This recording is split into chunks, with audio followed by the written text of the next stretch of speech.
I'm I am savoring this conversation with you, Claire, in advance by rubbing my hands together.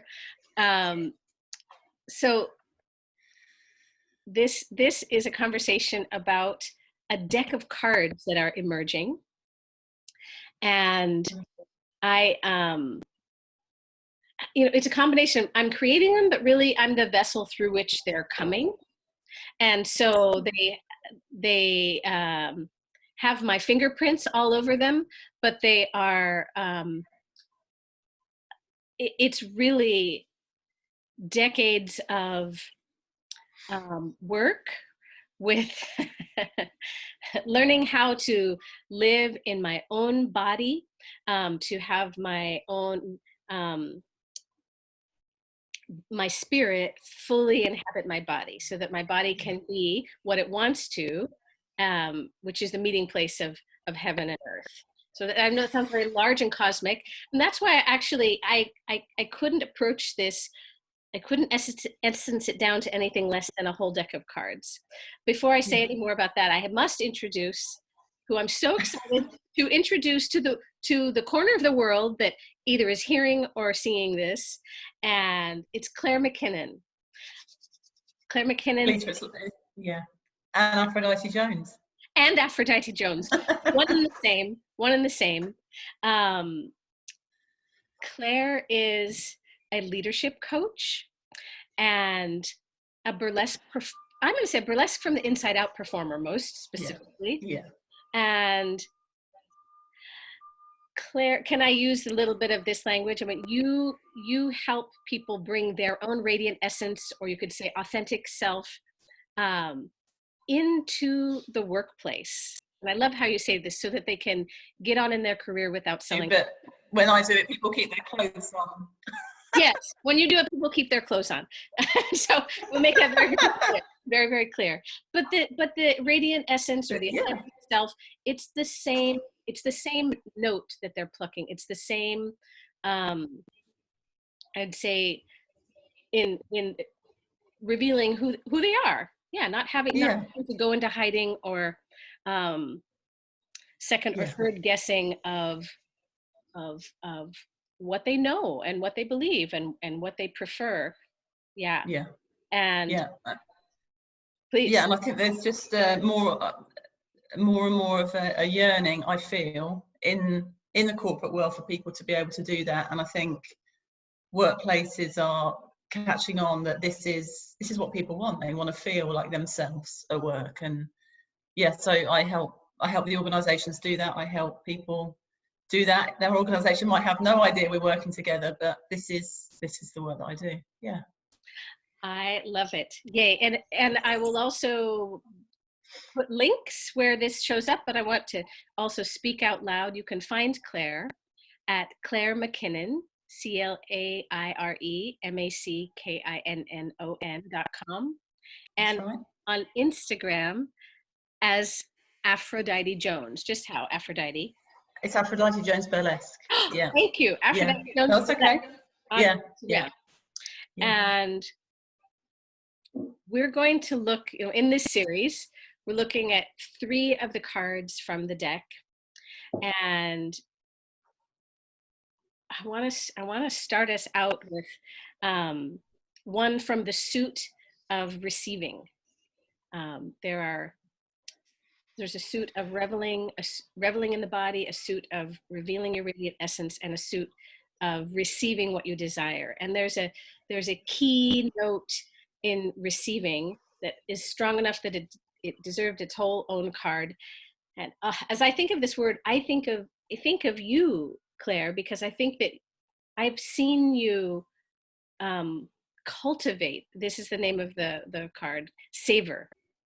I've seen you cultivate savoring over several years now, and I've seen few people engage with their whole body and spirit savoring like you do. So as I said this word, I'm literally salivating. I mean, we usually use savoring in the regular conversation related to food. That's a primary one. I think that's why I'm salivating, because It's happening to me now. but there are many more applications and many more arenas that savoring is an excellent practice. Do you want to talk about what savoring means to you? And we can talk about in relationship to burlesque and all of life. And I'd love to hit both. Yeah, and when I think of it, I immediately think of the opposite, almost. And this is how I used to live in the main, which was about getting through the thing, whatever it was. So the presentation or that part of my career. So it was always about getting through it to get to the next thing, and then missing the experience. I love that. So yeah.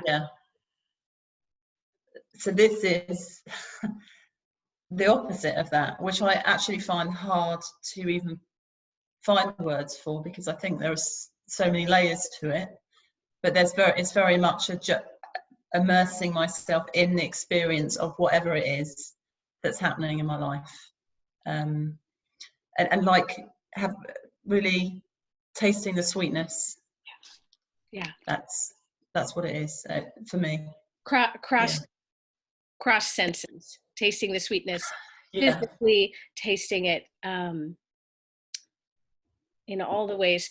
And there is a really, in order to savor, we first have to have all of our senses turned on, really alive and awake.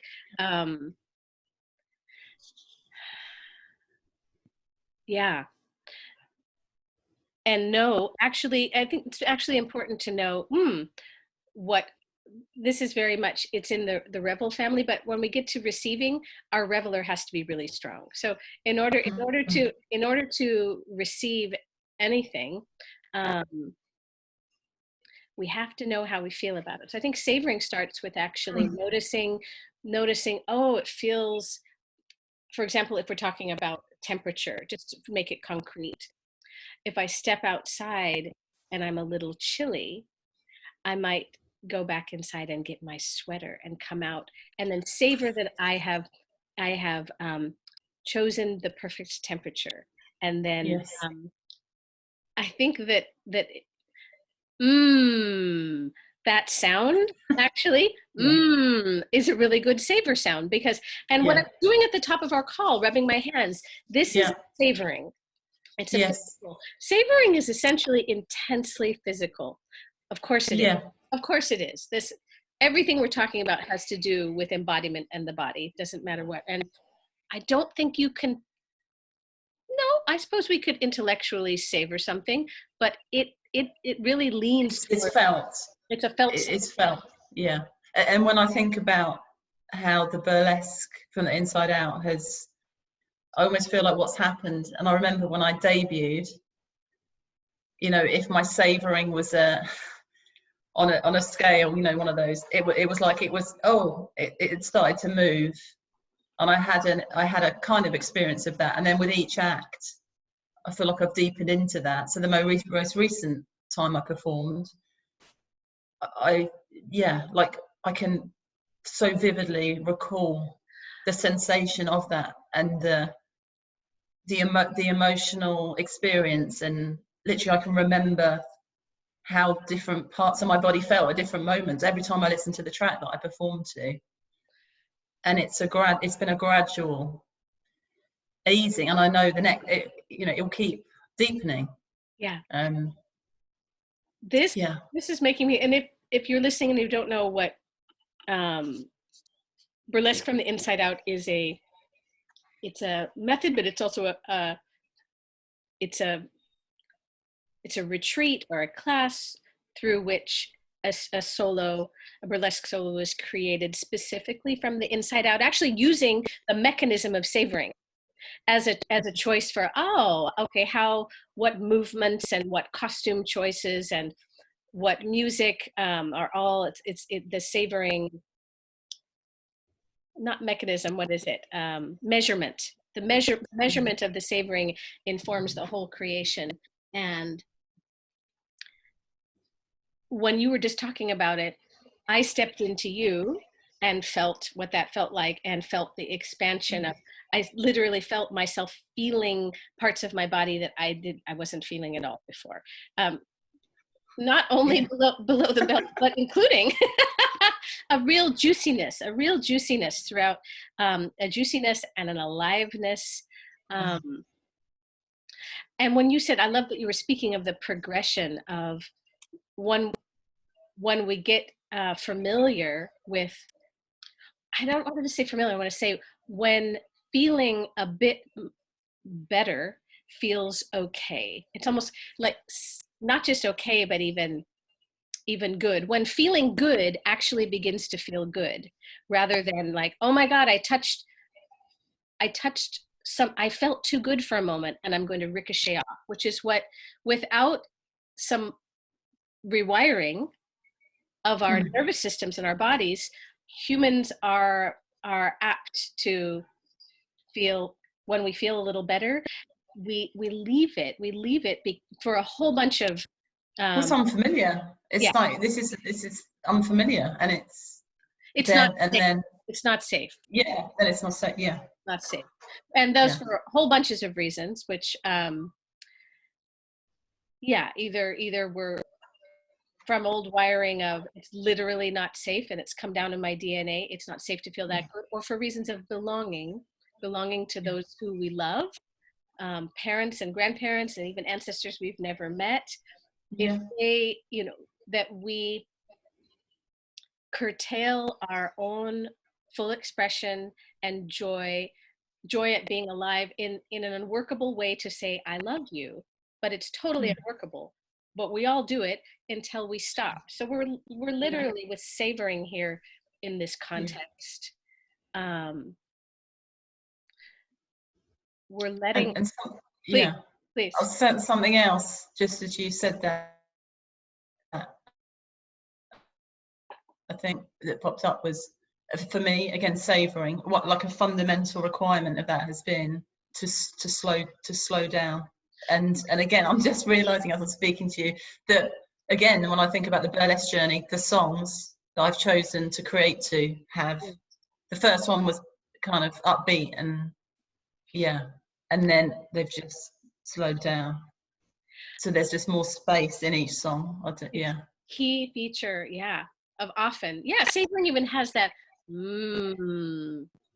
chewing more slowly, chewing for longer, so I can taste the food.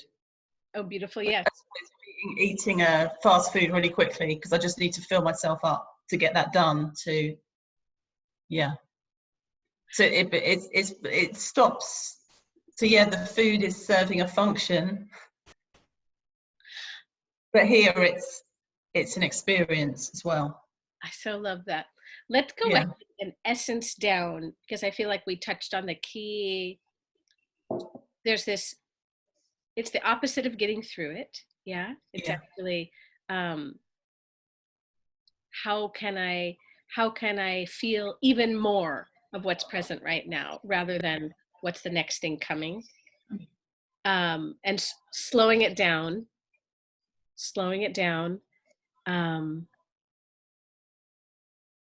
Oh, maybe those are the two key notes. Savoring. Yeah. Beautiful. I want to look at a second card. I want to look at a card from the frames suit, and the frames are, this one's a provocative frame. It's special versus not special. All the frames have a versus in them. Special versus not special. And I know that this is a newer frame that we haven't talked about yet, but I just knew that it would be really fun to unpack it with you. So I know very much the state, and I know lots of women and worked with lots of women who have the state of their own, that they're not seen. They're not seen for the with the full potency that they are, and the full range that they are. it makes me sad even as I talk about it. I'm like, my heart is deflating and my shoulders are caving in a bit. So that their own, I'll just call it for this, their own specialness is obscured, not received, misunderstood. There could be a whole bunch of different verbs. And I've noticed in my own journey and in others that it's almost this reaching towards embodying and being seen in the specialhood. And then it's wonderful to have the experience of, however you're doing it, whether it's through presenting an amazing portfolio at work, or, you know, building a house, or creating a self-sourced burlesque solo, however you're doing it, when you find a way to embody and allow yourself to be seen in the specialness, and you could know you can go back there, it becomes a trusted place. And that need for see me, see me, see me, it starts to quiet down, because we're getting seen. Yes. And necessarily when we're seen, we that see me, see me, see me gets quiet, because we know we can have it. Yes, it's accessible. Yeah. Oh. We know we can have it. I just had a shower. There we go. Your hair got excited then. My hair got really excited. If you're looking at the visual for this, you'll have to go back if you missed it. If you were dazzled by Claire's beautiful smile and you missed, I had a little living fan of hair just reach out at the top of my head. But this, when our own special gets satiated enough and we can relax into it, I find we can see other people in their specialness, and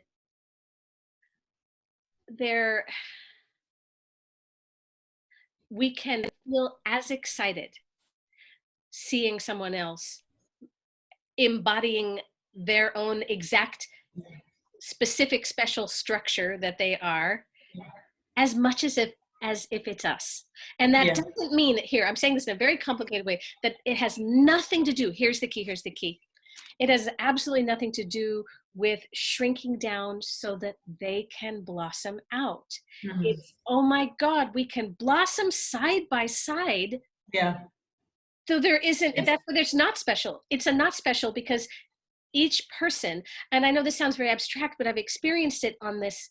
I used to just have to focus on, oh my God, I've just got to create my solo. I got to get my solo out, because I was starving. Because most of the time when I was not on stage doing my solo, I was in an active clenched shrinking across the board of my life.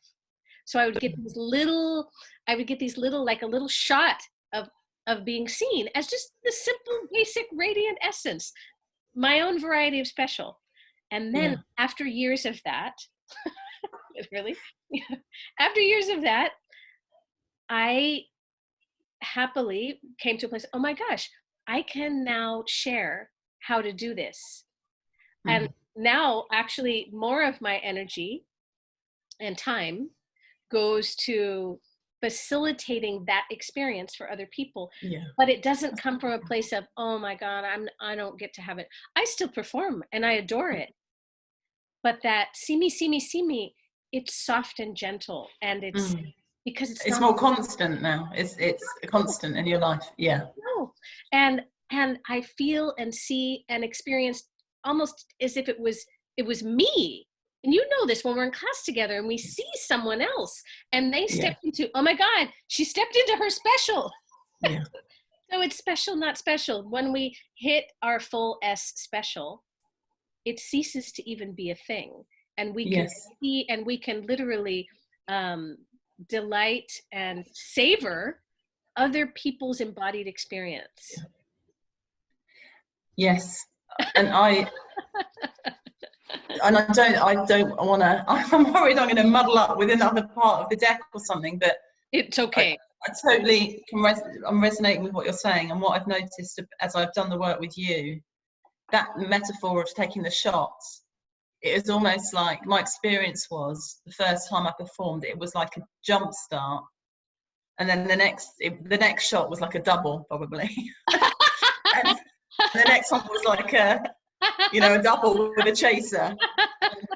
And what I've noticed, it's been like a cumulative effect then of this special, and I wouldn't have thought to call it that. It's almost, I feel like, as I've gone through the process, metaphorical layers all the layers have come away, revealing the special that was always there, but that I hid because I didn't think it was appropriate. And I think particularly because I operate in my clients are organizations in the corporate world, and I'm active on LinkedIn, not Facebook and Instagram. That this is where my people are. And what I've discovered is a way of bringing this energy more and more into how I talk about what I believe in and the change that I want to see in the world, in a way that feels really true, and like and then what I notice is, the more I do that, then things are magnetizing into my life and my business. It's no coincidence. I came on your burlesque experience sheerly for pleasure, and yet what I've discovered is that it's fueled every other part of my life.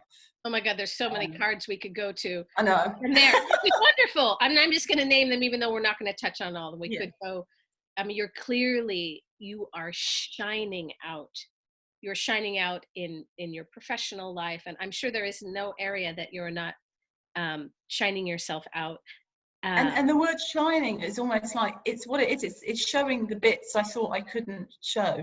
It's the saying the things and allowing the emotion, for example, in my writing, in my blogging and what I'm saying on, allowing that, and then realizing that's needed.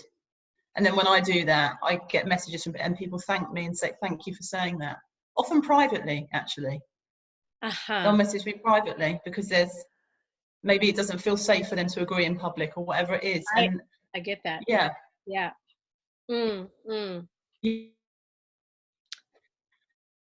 Yeah. Yeah. So who knew that was going to happen? We didn't know. No. Which one do we go? Do we go to Starlet? Oh, let's essence down special, not special. Would you give it a stab? So it kind of ties back to your overall definition of, I keep going back to your overall definition of an awakening showgirl. It's about revealing. Yeah. For me, revealing your essence, your radiant essence. Shall I say it? Shall I just say the definition? Yeah, you know the words. Yeah. My working definition for an awakening showgirl is a woman, really anyone, any gender, but in this phrase I usually say a woman who generously reveals her radiant essence and thereby shows the way for her sisters. It is that. It is that. Yes. Yeah. That's it. Yeah. Yeah. It's the when I model it, and I'll do it differently. We all do it differently. So the whole point is, I love that. It doesn't have to be radically different. It doesn't have to have the kick of I'm pushing away or rebelling against. That's a whole other card. That's the submitting versus rebelling. We don't have to collapse or submit to what we think is expected, and we don't have to push away or say F you to the thing that we think. No, it's finding that alive and well spot. Oh, what feels like me? Yes. Dusting off what actually feels like me. It's an excavating, just like it's a layer peeling, it's an excavation.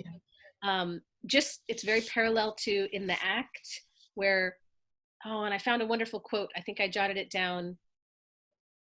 I can't remember who said it or the words, but the gist is, art, and I'm just going to say, because I see all of life as art. Everything, it's us crafting. We're making choices about what we say, what we think, we pay attention. Everything is art. Life lived with attention is art. And it's we know we're done with the piece of art, or when when there's nothing left. Yes, when there's nothing left to take away, not when there's nothing left to add, when there's nothing, we as the work of art ourselves, the purest form. Yeah. Yes. Yes. What else do I need to take away so that I can be, whether it's an external creation or just the cultivating of ourselves, it's what we take away. Yeah. And I didn't essence it down, but I love that you made that link that really helped. Special versus not special relates to that basic definition. Yeah. Oh, thank you, Claire. This one I've talked about far less. It's mostly been internal conversations. It's one of the newer ones. Yeah. And just a few external conversations. So some of this deck I've talked about a lot, and some is newer. There's a lot of emergence. Yes. The deck is to be lived into. Like for me, I probably could use it for the next 30 years of, yeah, so it's something to live into. It's not a fully completed thing. Sure. In the first couple of years, I will learn so much about how it lands for people, and yeah. But do we want to do Starlet, which is your archetype? Yeah, let's. Yeah.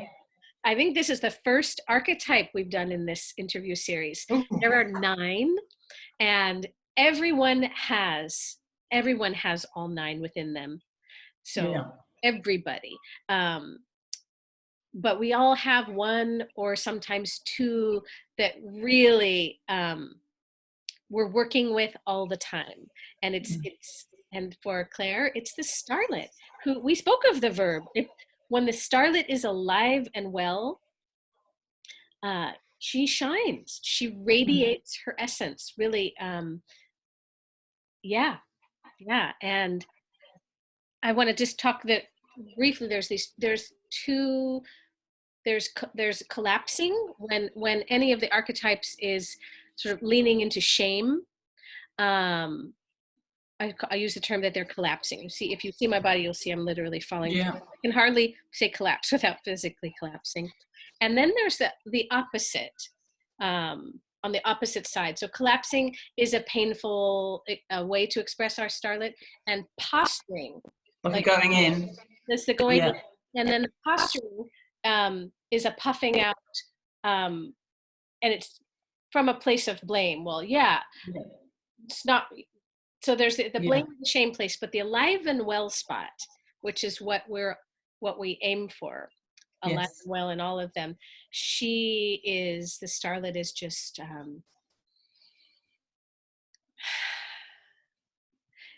she's not editing herself at all, and she's not, I mean, you notice these themes, I almost feel like every card is saying the same thing from a different angle. Sure. That's all. Yeah. It's just a slightly different angle. What is your experience of your starlethood, Claire? I mean, you've just said it there, this idea of editing. I just think until a few years before I started doing the work with you, I wasn't aware of what I was editing, and then I became aware, and it was actually really difficult because it was hard to accept, but then the journey begins, and I think again the opportunity to like embody being unedited, or to express things that you have literally hidden your whole life on a stage in front of a loving audience, is such an empowering experience. So then it changed, it changed the wiring in my brain, and it continues to change it little by little. And then it makes it safe to undo the editing in life. Yeah. It makes it safer and safer. And am I a completely unedited version of a human being? No, I'm not. Me neither. But, and we need some editing. Of course. Yeah. But it's a feeling of, I'd say, like, I feel more and more liberated the more I do this and experiment. Okay, what does that mean? In this situation, it means saying no and not apologizing. Yeah. In this situation, it means writing this piece or whatever it is, and and then you discover, oh, I can do that, and Yeah. and I'm still alive and I'm safe and well, and actually I'm thriving more for doing it because I'm being honest with myself. Yeah.